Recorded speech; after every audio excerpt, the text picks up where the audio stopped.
Shalom Bapak Ibu Saudara-saudara yang dikasihi Tuhan, jumpa kembali di channel YouTube saya. Apa kabar Bapak Ibu Saudara-saudara? Saya terus berharap saudara tetap dalam keadaan sehat walafiat, diberkati oleh Tuhan, damai sejahtera, sukacita di dalam Yesus Kristus. Jangan lupa untuk terus mendukung channel ini dengan cara like, subscribe, komen, dan share supaya saudara terus akan mendapat notifikasi video terbaru dari saya. Saudara-saudara yang diberkati oleh Tuhan Yesus Kristus, ada yang mengatakan bahwa rajin ke gereja atau tidak itu sama saja. Yang penting kita rajin berbuat baik, rajin mengasihi sesama, dan lain sebagainya. Atau dalam bahasa Mamasa mengatakan, yang penting ungkap masih kepada tamak rupa tahu. Saya mau katakan Bapak Ibu Saudara-saudara bahwa pandangan semacam itu adalah pandangan yang salah, pandangan yang konyol, pandangan yang tidak sesuai dengan Alkitab. Tidak pernah Alkitab mengatakan bahwa biar engkau tidak ke gereja, yang penting kau rajin berbuat baik, yang penting kau rajin mengasihi. Tidak ada. Tetapi justru Alkitab mengajarkan kepada kita Bapak Ibu Saudara-saudara supaya rajin beribadah. Jangan menjauhkan diri dari ibadah. Ya, itu sebagaimana dikatakan di dalam Ibrani 10 ayat 25. Janganlah kita menjauhkan diri dari pertemuan-pertemuan ibadah kita seperti dibiasakan oleh beberapa orang, tetapi marilah kita saling menasehati dan semakin giat melakukannya menjelang hari Tuhan yang mendekat. Ayat ini mengatakan bahwa jangan engkau menjauhkan diri dari pertemuan-pertemuan ibadah. Jangan menjauhi ibadah. Kalau tidak beribadah pada hari Minggu berarti menjauhi ibadah Bapak Ibu Saudara-saudara. Tuhan melarang kita untuk menjauh dari ibadah. Kalau menjauh dari ibadah sudah pasti dosa.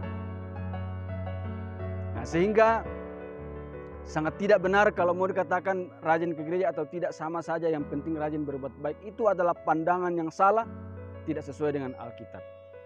Bahkan dikatakan Bapak Ibu Saudara-saudara selanjutnya bahwa janganlah mencontoh seperti yang dilakukan oleh mereka. Coba kita perhatikan Bapak Ibu Saudara-saudara, seperti yang dibiasakan oleh beberapa orang.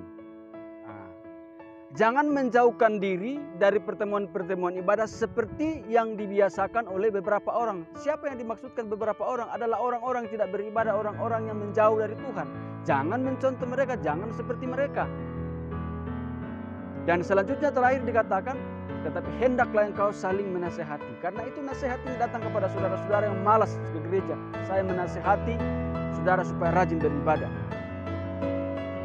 Jadi kalau tidak rajin beribadah, menjauhkan diri dari pertemuan-pertemuan ibadah itu adalah sesuatu yang berdosa di hadapan Tuhan. Nah, oleh karena itu Bapak Ibu Saudara-saudara yang dikasihi Tuhan, jangan sedang membenarkan diri di atas ketidakbenaran. Karena dasar kebenaran kita adalah Alkitab. Kalau mau berdasarkan pada pikiran, pada pengetahuan sendiri, itu adalah sesuatu yang salah. Tetapi biarlah kita beriman kepada Tuhan berdasarkan apa yang diperintahkan oleh Alkitab, apa yang dikatakan oleh Alkitab. Bapak Ibu Saudara-saudara, jadi kalau begitu Bapak Ibu Saudara-saudara, kalau tidak beribadah adalah dosa. Dan salah kalau Anda mengatakan rajin ke gereja atau tidak, sama saja, yang penting rajin berbuat baik, rajin mengasihi, itu adalah pandangan yang salah, bahkan sesat Bapak Ibu Saudara-saudara.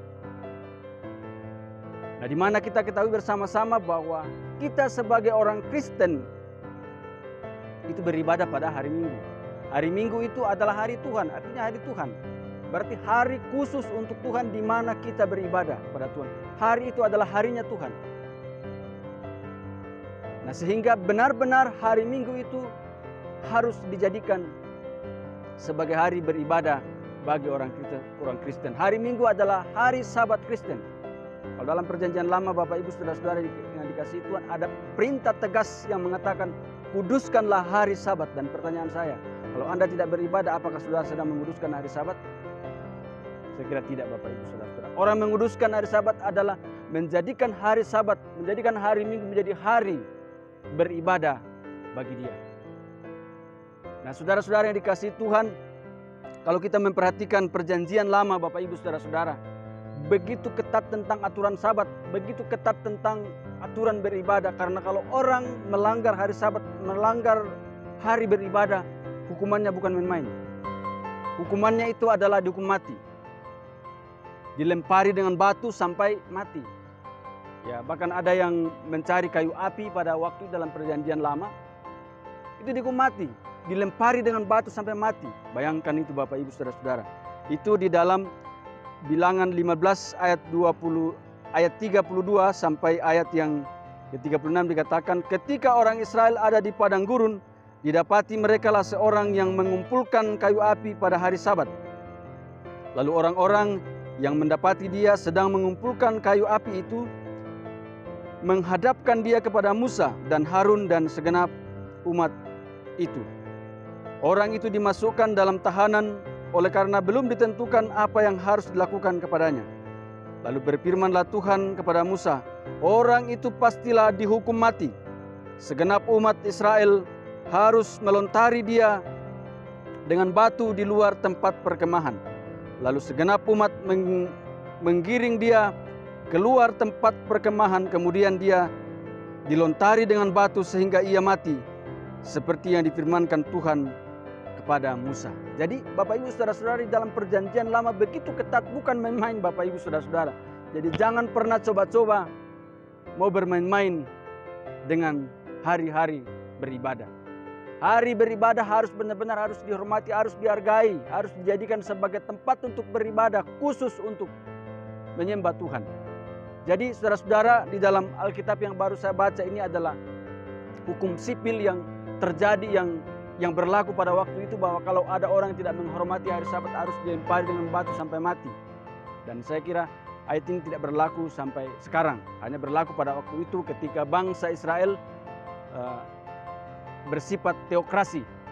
Nah, ini adalah merupakan satu gambaran Bapak Ibu Saudara-saudara bahwa orang yang tidak beribadah, orang yang tidak menghormati hari Sabat, kalau dia tidak bertobat, dia pasti akan dihukum. Dia pasti akan dihukum.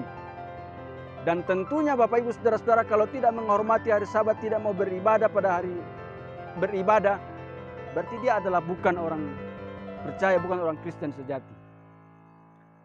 Nah, itu yang pertama Bapak Ibu Saudara-saudara. Yang kedua, kalau dikatakan bahwa rajin ke gereja atau tidak sama saja, yang penting rajin berbuat baik, rajin mengasihi sesama manusia. Tentunya apa yang ia maksudkan ini adalah bahwa dengan kita rajin berbuat baik, rajin mengasihi, maka kita diselamatkan. Karena keselamatan itu tergantung perbuatan baik kita, tergantung usaha kita. Ini adalah pandangan yang salah Bapak Ibu Saudara-saudara, bahwa kalau orang mengatakan bahwa berbuat baik itu yang paling penting, karena berbuat baik kita dapat diselamatkan. Saya mau katakan bahwa sebaik bagaimanapun perbuatan saudara tidak akan bisa menyelamatkan saudara. Karena perbuatan baik memang tidak menyelamatkan kita. Karena yang menyelamatkan kita itu adalah Kristus. Bukan karena perbuatan baik kita, bukan karena usaha kita. Jadi Kristus yang menyelamatkan kita melalui iman kita, melalui percaya kita kepada Dia. Jadi sama sekali perbuatan baik atau usaha kita tidak punya andil di dalam keselamatan. Kita lihat di dalam Efesus Bapak Ibu Saudara-saudara. Di dalam Efesus 2 ayat 8 sampai ayat yang ke-9 dikatakan, sebab karena kasih karunia kamu diselamatkan oleh iman. Itu bukan hasil usahamu, tetapi pemberian Allah. Itu bukan hasil pekerjaanmu, jangan ada orang yang memegahkan diri. Keselamatan hanya karena anugerah melalui iman kita, hanya karena kasih karunia. Kasih karunia itu adalah pemberian secara cuma-cuma. Bukan melalui usaha kita, bukan melalui pekerjaan kita, tetapi pemberian secara cuma-cuma. Karena itu terakhir dikatakan, jangan ada orang memegahkan diri, jangan ada orang-orang yang sombong. Oh, saya bisa selamat karena melalui usaha saya, karena melalui pekerjaan saya, karena melalui perbuatan baik saya. Jangan. Keselamatan yang kita terima semata-mata karena anugerah Tuhan, semata-mata karena pemberian Tuhan melalui iman kita kepada Kristus. Di dalam Titus juga, Titus 3 ayat yang ke-5 dikatakan, pada waktu itu Dia telah menyelamatkan kita, bukan karena perbuatan baik yang telah kita lakukan, tetapi karena rahmat-Nya oleh permandian kelahiran kembali, dan oleh pembaharuan yang dikerjakan oleh Roh Kudus. Pada waktu itu kapan? Pada waktu itu dia siapa yang dimaksudkan? Dia ini adalah Kristus. Pada waktu Kristus datang ke dalam dunia ini, menderita, mati, dan bangkit, disitulah Kristus mengerjakan keselamatan bagi kita. Pada waktu itulah dia menganugerahkan keselamatan bagi kita yang percaya kepadanya. Sehingga dengan iman kita percaya, maka kita diselamatkan oleh Tuhan. Bukan karena perbuatan baik kita, bukan. Jadi Bapak Ibu sekalian, saudara-saudara yang dikasihi oleh Tuhan kita Yesus Kristus. Saya berikan contoh Bapak Ibu saudara-saudara. Misalnya ada seorang yang mencuri ayam. Ini misalnya. Seorang yang mencuri ayam kedapatan. Kemudian yang punya ayam ini melaporkan ke polisi dan dia ditangkap polisi. 1 bulan kemudian, lalu kemudian dibawa ke pengadilan.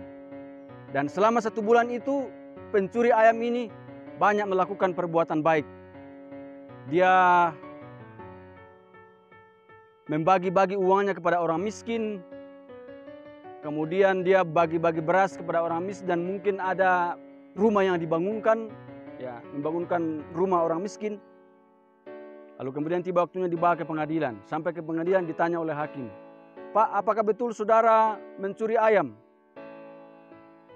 Dia bilang, "Iya betul Pak, saya mencuri ayam." Hakim bilang, "Berarti Bapak melanggar undang-undang nomor sekian dan Bapak harus dipenjara sekian tahun." Lalu kemudian pencuri ayam ini mengatakan, "Tapi tunggu dulu Pak, sebelum saya sampai ke sini, sebelum saya dibawa ke pengadilan, selama 1 bulan itu saya banyak berbuat baik. Bayangkan Bapak Ibu, bayangkan Pak, saya membagi-bagi uang saya kepada orang miskin. Saya bagi-bagi beras kepada orang miskin. Bahkan ada orang miskin yang saya bangunkan rumah. Coba lihat di belakang mereka semua ini yang saya bawa ini. Inilah yang saya bangunkan rumah, inilah yang saya kasih beras, inilah yang saya kasih uang." Pertanyaan saya, apakah hakim mau membebaskan dia? Tentunya tidak Bapak Ibu saudara-saudara. Hanya hakim yang gila yang akan membebaskan pencuri ayam ini. Sehingga dengan demikian benar bahwa di dunia ini saja kita tidak akan dibebaskan dari penghukuman karena perbuatan baik kita. Kita tidak akan bebas dari jeratan hukum karena perbuatan baik kita. Apalagi ini pengadilan sorga. Di dunia ini saja perbuatan baik tidak menyelamatkan kita dari jeratan hukum, apalagi ini pengadilan sorga. Kalau pengadilan sorga bisa membebaskan kita dari jeratan hukum dengan berbuat baik, berarti pengadilan surga lebih murah, lebih murahan daripada pengadilan dunia ini. Jadi Bapak Ibu saudara-saudara yang dikasihi Tuhan, perbuatan baik sama sekali tidak menyelamatkan saudara. Yang menyelamatkan kita adalah Kristus melalui iman kita. Kalau usaha kita, kalau perbuatan kita menyelamatkan kita, Kristus tidak usah datang Bapak Ibu saudara-saudara. Tidak perlu datang capek-capek. Tidak perlu datang menyusahkan dirinya. Karena toh juga kan kita bisa menyelamatkan diri kita dengan melalui usaha kita, melalui perbuatan kita. Tetapi tidak demikian Bapak Ibu saudara-saudara. Yang menyelamatkan adalah Kristus. Yang menyelamatkan adalah Kristus melalui iman kita. Lalu kalau begitu Bapak Ibu saudara-saudara, pertanyaannya adalah, untuk apa kita berbuat baik? Untuk apa kita beribadah? Untuk apa kita mengasihi dan lain sebagainya? Kita berbuat baik Bapak Ibu saudara-saudara, itu sebagai tanda terima kasih kita, sebagai tanda syukur kita, sebagai bukti iman kita kepada Tuhan, sebagai bukti kita adalah orang yang sudah diselamatkan oleh Tuhan. Sehingga disebut orang beriman itu adalah orang berbuat baik, orang beribadah, orang mengasihi, orang yang hidup dalam pertobatan, itulah orang yang beriman. Orang yang sungguh-sungguh hidup membangun hubungan yang intim dengan Tuhan, itulah orang yang beriman. Sebab kalau selalu menjauh daripada Tuhan, itu tidak bisa dikatakan orang beriman. Jadi Bapak Ibu saudara-saudara yang dikasihi oleh Tuhan Yesus Kristus, karena orang yang berbuat baik itu adalah orang yang sudah diselamatkan. Nanti kita bisa berbuat baik, nanti kita bisa mengasihi, nanti kita bisa beribadah kalau kita sudah diselamatkan. Ya, kita lihat di dalam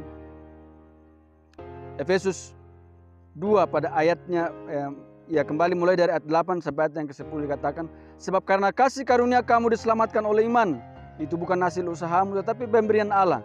Itu bukan hasil pekerjaanmu, jangan ada orang memegahkan diri. Karena kita ini buatan Allah, diciptakan dalam Kristus Yesus untuk melakukan pekerjaan baik yang dipersiapkan Allah sebelumnya. Ia mau supaya kita hidup di dalamnya. Nanti setelah kita menerima anugerah keselamatan, baru kita bisa berbuat baik. Kita diciptakan dalam Kristus untuk berbuat baik. Kita dipilih Tuhan untuk berbuat baik. Kita diselamatkan Tuhan untuk berbuat baik. Bagi semua orang, sebagai tanda terima kasih, sebagai bukti bahwa kita adalah orang yang sudah diselamatkan oleh Tuhan. Bapak Ibu saudara-saudara yang dikasihi oleh Tuhan Yesus Kristus, kalau saudara adalah orang beriman, kalau saudara adalah orang yang percaya, ibadah adalah sesuatu yang tidak bisa dipisahkan dari kehidupan saudara. Ibadah adalah sesuatu yang tidak bisa dipisahkan dari kehidupan kita. Orang yang beriman, orang yang percaya itu adalah orang yang beribadah. Sedangkan orang yang tidak beriman, orang yang tidak percaya tidak mungkin beribadah. Karena itu pertanyaannya adalah, apakah saudara sungguh-sungguh orang percaya? Apakah saudara sungguh-sungguh orang beriman? Kalau saudara sungguh-sungguh orang beriman, orang percaya, pasti engkau akan rajin beribadah. Pasti engkau akan senantiasa merindukan ibadah. Firman Tuhan memberkati saudara sekalian.